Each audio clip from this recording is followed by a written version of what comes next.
il y a eu de plus en plus de mesures contre les femmes mâles ou non voilées en public.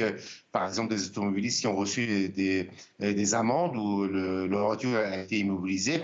Cette histoire de coups de fouet, 74 coups de fouet contre une jeune fille qui a refusé de porter le voile, a créé une grande motion notamment sur les réseaux sociaux. Elle a raconté sur sa page Facebook comment elle a résisté, comment cela s'est passé et jusqu'au dernier moment, elle a refusé de porter le voile alors qu'elle était menacée de recevoir ces coups de fouet. Et c'est cela, cette façon de raconter cette histoire qui a créé une très grande émotion sur les réseaux sociaux. Elle a été arrêtée en avril dernier. On était alors à la fin du mouvement de protestation qui avait été provoqué après la mort de Mahsa Amini en septembre 2022, après qu'elle a été arrêtée par la police des mœurs pour mauvais respect du voile islamique.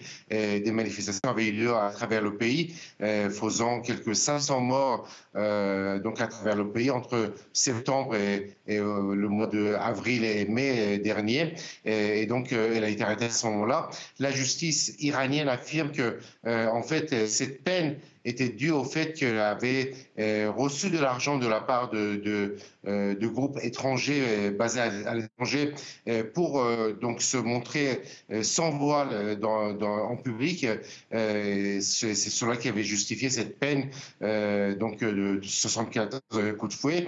Mais selon son avocat, elle a été condamnée à cette peine parce qu'elle avait posté une photo d'elle-même sans voile, et c'est cela qui avait provoqué cette peine, ce châtiment qu'il a subi le 3 janvier dernier, ainsi qu'une peine d'amende décidée par la justice iranienne.